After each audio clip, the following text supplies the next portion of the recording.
Welcome to Alpha Academy. I am Wasim Ahmed Sheikh. I am a physics teacher in this academy. We have started an online lecture series where we will study about all the subjects. We will take all the subjects and we will discuss the whole syllabus.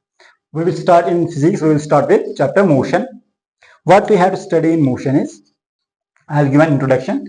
We have to study about motion first, distance and displacement. Distance and displacement. Then we will move up to velocity and speed. Then we will go up to acceleration, uniform acceleration.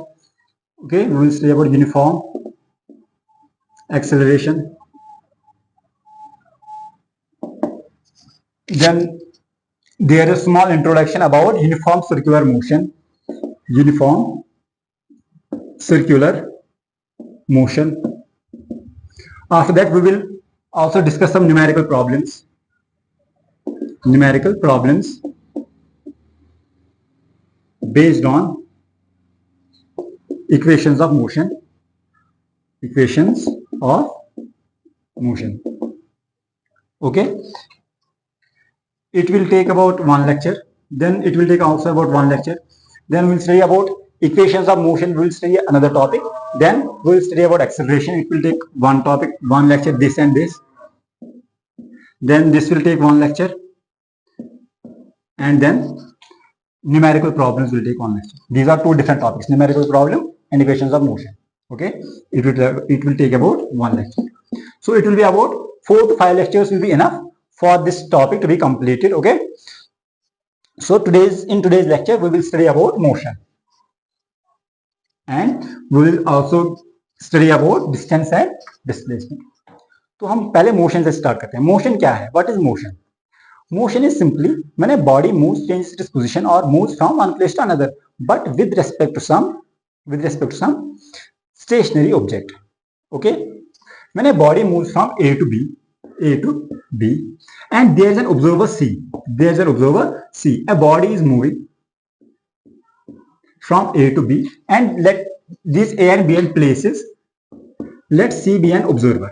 Okay, ये कोई observer है.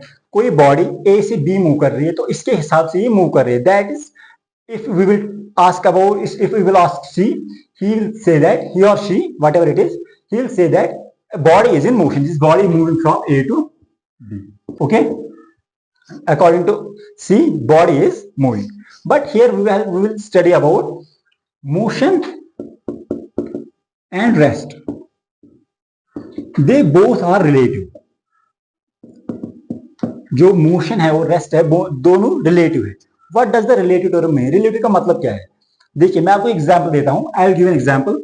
Late a bus is moving with a certain velocity and there are some passengers in it. वैसे जब बस move करे तो उसमें कोई पैसेंजर्स होंगे. मान लो इसकी वेलोसिटी भी v है. कोई ऑब्जर्वर हम लेते हैं, मान लो C लेगी कोई ऑब्जर्वर. ये कोई ऑब्जर्वर है.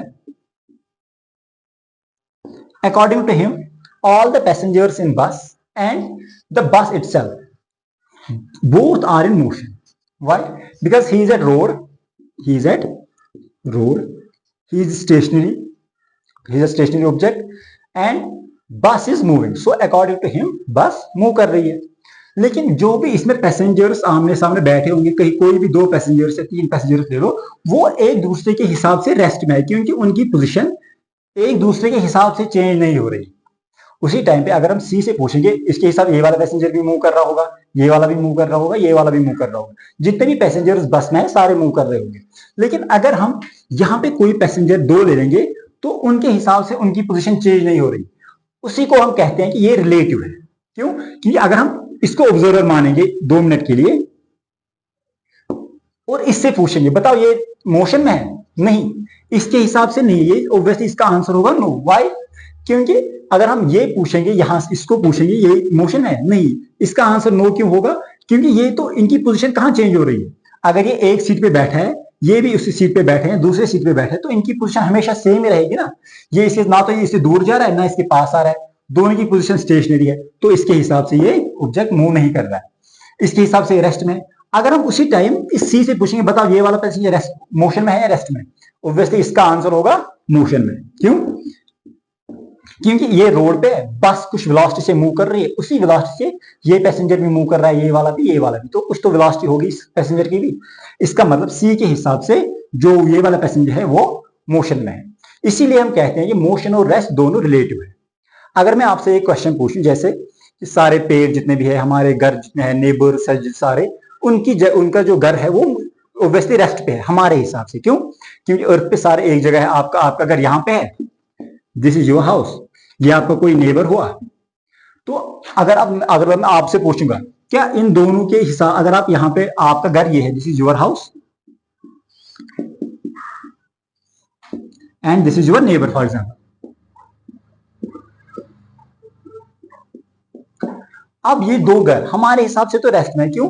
आज भी यही है, कल भी यही होंगे, परसों भी यही होंगे, हमेशा यही पे होंगे, तो हमारे हिसाब से दोनों रेस्ट में है। अगर मैं उसी टाइम आपसे पूछूं, कोई एस्ट्रोनॉमर है, अगर मैं अब आपसे उसी टाइम पूछूं, कोई एक इंसान ऐसा है जो स्पेस में है, कोई इंसान स्पेस में है, स्पेस के according to we know all know that earth is in motion, earth is in motion, earth हमेशा मूव कर रही होती है। तो अगर कोई इंसान स्पेस में बैठा है, उसके हिसाब से पूरी जो धरती है, पूरी जो अर्थ है वो मूव कर रही है। तो it means both the houses are in motion according to him, a person who is staying in space, a person, for example, let his name be n, okay, a person n, according to n, both house this and this, they are in motion. Why? Because earth हमेशा move कर रही है, तो इसके हिसाब से ये भी मूव कर रही है। So it is important that where we are, that's why we call the term relative. It's important to know कि ऑब्जर्वर कहां पे है। हम हमेशा नहीं कह सकते कि ये मोशन में, तो हाँ हमेशा मोशन में होंगे, नहीं। हाँ, अगर ऑब्जर्वर ये है तो इसके हिसाब से मोशन में नहीं है, अगर ऑब्जर्वर ये है तो इसके हिसाब से ऑब्वियसली मोशन में है। That's the term we call relative. और हमेशा एक और चीज है, मोशन जो होती है ना, हमेशा उसका डायरेक्ट एविडेंस नहीं होता। There can be indirect evidences of motion. कभी कभी जो मोशन है वो हमें दिखती नहीं है, लेकिन उसके इनडायरेक्ट एविडेंस हमें, उसके इंपैक्ट हमें दिखते हैं। जैसे मैं आपसे एक क्वेश्चन पूछूं, क्या हवा मूव कर रही है? इज एयर इज मूविंग और नॉट? ऑब्वियसली आप बोलोगे मूव कर रही है। हमने कब से, बचपन से सुना है कि एयर मूव कर रही है, moving air is called wind, सुना है ना। तो क्या हमने कभी पर देखा है हवा को मूव करते हुए? नहीं, because we can't see the gases. So हमें पता है कि एयर तो मूव कर रहा है, लेकिन हम देख नहीं सकते। तो फिर हमें कैसे पता है कि एयर मूव कर रही है? हमें उसके इंपैक्ट दिखते हैं। जैसे उसकी वजह से क्या होता है, जो डस्ट पार्टिकल्स होते हैं वो हवा में उड़ने लगते हैं, जो ब्रांच ऑफ ट्रीज होती है उनमें मूवमेंट आ जाती है। So these are some effects where we can say that which give us conclusion about that air is in motion. So these are indirect evidences. हमें एयर की मोशन खुद तो दिखती नहीं है, लेकिन उसके इंपैक्ट जरूर दिखते हैं, उसे हम कहते हैं इनडायरेक्ट एविडेंसेस। ओके, सो यहां तक हो गया मोशन, समझ आ गया यहां तक। अब इसके बाद हम चलते हैं जो बेसिक टर्म्स हैं हमारे, उससे पहले हम क्या पढ़ेंगे, हमारे पास दो टर्म्स हमें पढ़ने हैं, डिस्टेंस एंड डिस्प्लेसमेंट। डिस्टेंस क्या है और डिस्प्लेसमेंट क्या है? डिस्टेंस क्या है और डिस्प्लेसमेंट क्या है? डिस्टेंस क्या होती है? जब भी हम एक जगह से दूसरी जगह जाते हैं तो हमें कुछ ना कुछ ट्रैवल करना, कहीं कोई पाथ, तो कोई रूट लेते हैं ना, कोई पाथ लेते हैं, कोई रूट लेते हैं, जहां से, फॉर एग्जाम्पल मैंने आपको यही अभी भी एग्जाम्पल, ए से लेके बी तक जाते हैं, तो ए से लेके बी तक अब एक रूट थोड़ी होगा, there can be infinite routes from A to B. कोई यहां से जा रहा है डायरेक्ट, कोई यहां से होके फिर पहले सी तक जाता है, फिर सी से लेके डी तक जाता है, फिर डी से लेके ई तक जाता है, फिर ई से लेके बी तक जाता है। मान लो ये बॉडी 1 है, बॉडी 1 है, और ये बॉडी 2 है, बॉडी 2। बॉडी 1 की मूवमेंट डायरेक्ट है ए टू बी। जो बॉडी 2 है इसकी movement direct A to B नहीं है, थोड़ा घूम के आ रहा है, ए से लेके सी तक, सी से लेके डी तक, डी से लेके ई तक, और ई से लेके बी तक। ठीक है, पहले ये, इसकी मूवमेंट अलग है, इसकी मूवमेंट अलग है, मतलब दो पाथ्स है हमारे पास। अब मैं इससे पूछूंगा, बताओ आपने कितना ट्रैवल किया? ऑब्वियसली जितना ए से लेके बी तक होगा। Let the distance be for example 2 kilometres. Okay, इसका डिस्टेंस हुआ 2 kilometres, and let this measurements be, for example I will take 1, then I will take 2, then I will take 3 and then I will take 2। Okay, so अगर मैं अब इससे पूछूंगा, जो body 2 है इसकी डिस्टेंस कितनी हुई? इसकी डिस्टेंस थोड़ी 2 किलोमीटर है, ये कहां से घूम के आ रहा है इतना। So what the distance is the sum of all the path, और you can see the length of actual path travelled by the body. जितनी भी बॉडी ने डिस्टेंस ट्रैवल की, जितना भी इसने रूट ट्रैवल किया जहां से ये चला, उसका सम, उसका पूरा सम। तो अगर बॉडी वन की डिस्टेंस, बॉडी वन की जो डिस्टेंस होगी, बॉडी वन की जो डिस्टेंस होगी वो कितनी होगी डायरेक्ट, वो होगी ए बी, ए से लेके बी तक जा रहा है, so that will be 2 kilometers. Okay, if I will talk about body C, if I will talk about body second, body 2, what is its distance, इसकी डिस्टेंस क्या होगी, इसकी डिस्टेंस ए बी आप नहीं लिख सकते क्योंकि ये ए और बी से नहीं जा रहा है, ये कैसे जा रहा है, ए से लेके सी तक, हो गया ए सी। लाइन सेगमेंट का नाम ऐसे लिखते हैं ना, पहले ये वाला पॉइंट फिर ये वाला, A C, this line segment, then C D, so plus करेंगे C D, then D E plus करेंगे D E, then we will add E B. What will be the total distance, simply let sum all the measurements that are given, these all are in kilometers. Okay, 1 kilometer plus 2 kilometers plus 3 kilometers plus 2 kilometers, so this will add up to 8 kilometers. Okay, distance traveled by body second is 8 kilometers, but distance traveled by body first is 2 kilometers. Why? क्योंकि उसने सीधा path लिया इसलिए घूम के आया obviously. तो दोनों को हम कहेंगे इसकी डिस्टेंस ये हुई, इसकी डिस्टेंस ये हुई। यहां से हमें क्या कंक्लूजन मिलता है, कंक्लूजन ये है कि जितना आप एक्चुअल ट्रैवल पाथ करते हो, जो भी आपका पाथ है, जो भी आप रूट लेते हो, उसकी डिस्टेंस कितनी है, सिंपली इसको मेजर करो एंड ऐड करो, that will give you the distance. Now there is another term that is displacement. Okay, अब डिस्प्लेसमेंट क्या है, displacement is shortest path between the initial position and the final position. There will be only one shortest path, that will be about, for example, if I take 2 points or 2 places, there will be only one single shortcut, and that shortcut we will call that displacement. कोई भी दो जगह है, दो bodies हैं या दो चीजें हैं, तो इनके बीच में डिस्प्लेसमेंट कितना हुआ, जहां से इसने स्टार्ट किया था जहां पे पहुंचा, सो इनिशियल से लेके फाइनल तक आप एक स्ट्रेट लाइन ड्रॉ करो, that will be your displacement. So what is displacement,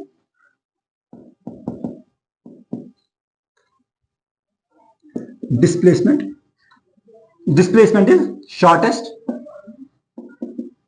path from initial to final position। Initial position से, इनिशियल से मतलब जहां से आपने स्टार्ट किया था, इनिशियल से फाइनल तक आपका शॉर्टेस्ट पाथ कितना है उसकी लेंथ कैलकुलेट करो। तो यहां पे अगर हम देखेंगे, यहां से शॉर्टेस्ट पाथ यही तो है, straight line is always the shortest path between two places. Okay, so displacement कितनी हुई इसकी, बॉडी वन की अगर हम देखें, बॉडी वन की यहां पे स्टार्ट किया था, यहां पे एंड किया, तो मतलब डिस्प्लेसमेंट कितनी हुई, यही 2 किलोमीटर्स। डिस्प्लेसमेंट इसका कितना हुआ, 2 kilometres.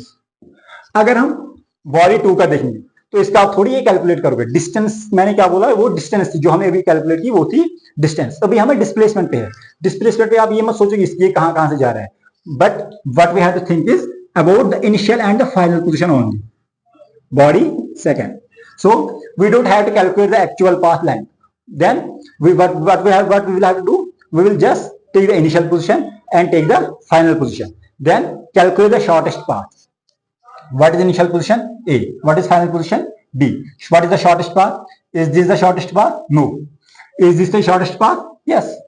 So displacement of body second will be 2 kilometers. It means दोनों जो body 1 और body 2 थी, their displacement is same but distance is not same. Okay, this displacement will be same because the shortest path is the path that was traveled by the body first. So it means its distance and its displacement will be same for the body A, for the body 1.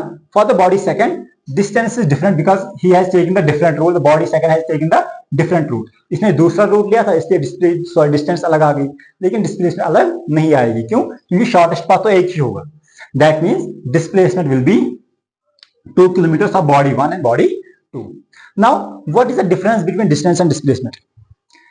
Distance is a scalar quantity and displacement is a vector quantity. That is the main difference. Displacement is, I'll write here, distance and displacement.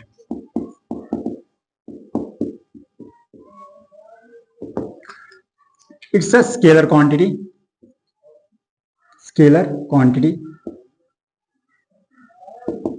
and displacement is a vector quantity.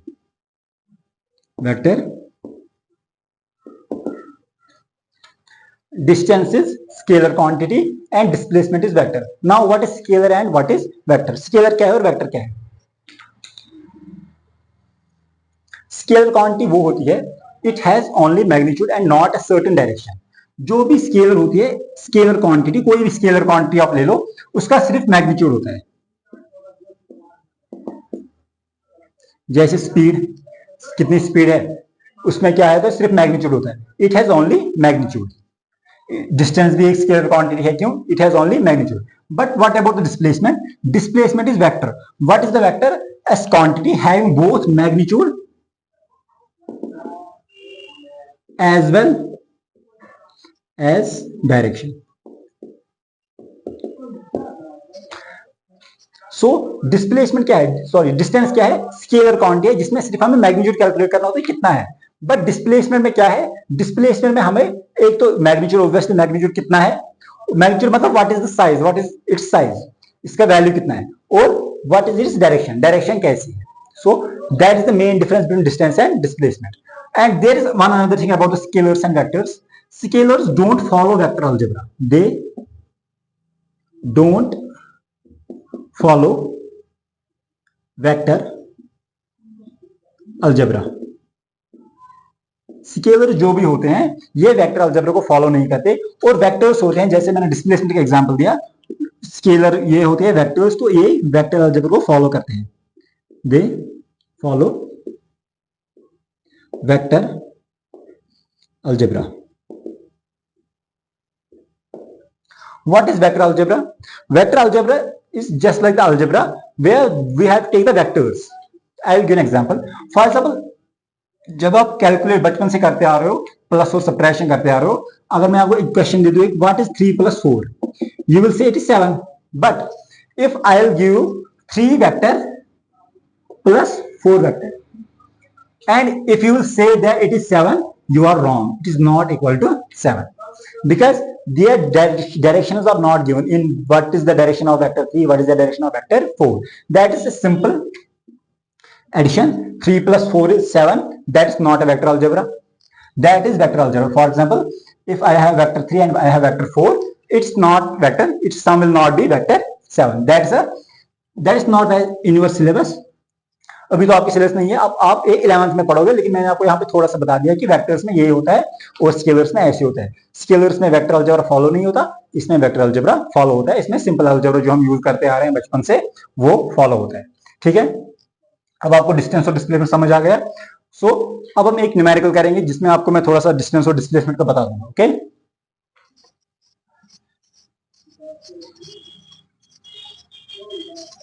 थोड़ा सा आपकी clarity और बढ़ जाएगी इसमें distance और displacement में क्या फर्क होता है. फॉर एग्जाम्पल मैं यहां से कोई ड्रॉ करता हूं, कोई position. I take a circular path. A person starting from A. कोई पर्सन है, उसने ए से स्टार्ट किया और एक राउंड कंप्लीट किया. Let the diameter of the circle be, let is diameter be 14 meters. ये कोई सर्कुलर ट्रैक मान लो या कोई सर्कुलर आप ये फील्ड मान लो, कोई बॉडी जो ए से स्टार्ट करके घूम के आ रही है वापस ए पे. ओके, तो इसने पूरा एक राउंड लगा लिया यहां से लेके यहां तक. ठीक है, अब ये यहां से निकली, कोई भी डायरेक्शन, चाहे यहां से लगाए चाहे यहां से. Let the direction be this, anti clockwise. Okay, हमने यहां से एंटी क्लॉकवाइज डायरेक्शन ली है, ए से स्टार्ट करके ऐसे घूम के आया, फिर वापस मान लो ए से बी तक गया, फिर बी से ए तक ऐसे आया. what we have to calculate? We have to calculate the distance and the displacement. Let its diameter be 40. Now what we have to calculate? We have to calculate distance. What is the distance? Simply it is traveling the path. What I told you earlier. Distance क्या होती है? Distance होती है जो भी body का actual path हो जो उसने ट्रैवल किया. तो इसने कहां से ट्रैवल किया था? यहां से लेके यहां तक सर्कुलर पाथ ट्रैवल किया. मतलब इस सर्कल की जो सर्कमफ्रेंस होगी वो इसने ट्रैवल की. सर्कमफ्रेंस की वैल्यू क्या होती है? तो मतलब जो डिस्टेंस यहां पे है, डिस्टेंस कितनी हुई यहां पे? Circumference of circle. Circumference of circle क्या होती है? 2 पाई आर. बचपन से पढ़ते आ रहे हैं 2 पाई आर. सो 2 पाई की वैल्यू होती है 22/7. Radius is half of diameter. Radius अगर डायमीटर 14 है तो रेडियस का हाफ होगा मतलब 7. सिंपली कैलकुलेट कर लो. 7 से 7 गया, 2 2 4 यानी 44 meters. It was in meters, so total distance will be in meters. तो इसका ट्रैवल कितना हुआ? 44 meters. Now if I will talk you what is the displacement, you I ask you what is the displacement.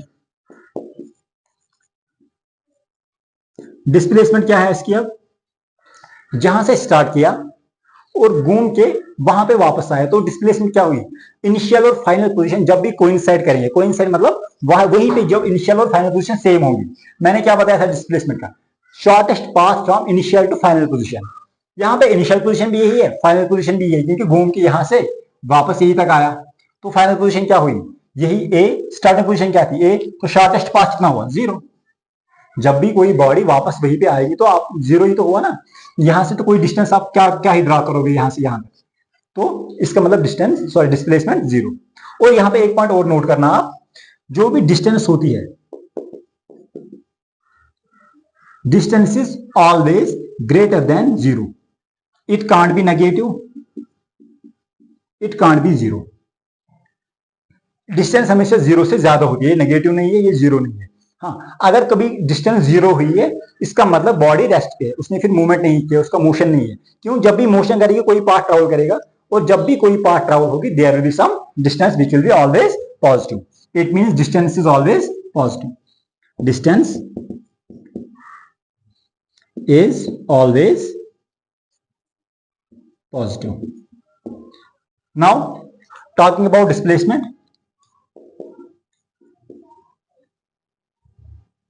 अभी मैंने example दिया था, जो मैंने पहले वाला एग्जांपल दिया था, डिस्प्लेसमेंट कितना आया था? 2 किलोमीटर, मतलब पॉजिटिव आ सकता है. यहां पे कितना आया? यहां पे 0 आया. डिस्प्लेसमेंट यहां पे 0 किलोमीटर लिखो, ये मीटर में था तो मीटर में ही आएगा. 0 मीटर्स मतलब डिस्प्लेसमेंट यहां पे 0 भी हो सकती है और डिस्प्लेसमेंट नेगेटिव भी हो सकती है. डिस्प्लेसमेंट कैन बी पॉजिटिव भी हो सकती है, नेगेटिव भी हो सकती है और 0 भी हो सकती है. ठीक है. डिस्प्लेसमेंट की तीनों वैल्यू हो सकती है, कभी पॉजिटिव आएगा, कभी नेगेटिव आएगा, कभी 0 आएगा, लेकिन डिस्टेंस हमेशा पॉजिटिव होगी. और हमेशा एक पॉइंट नोट करके रखना यहां पे, डिस्टेंस इज ऑलवेज ग्रेटर और equal to displacement.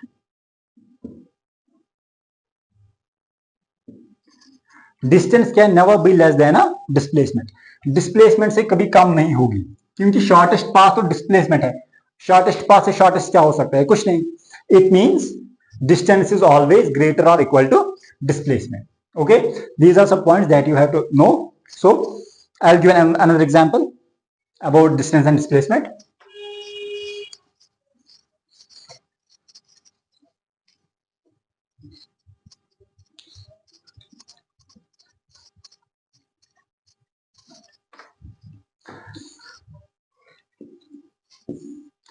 You all know that it's east, it's west, it's north, and it's south. These are the 4 main directions. There are some other directions also.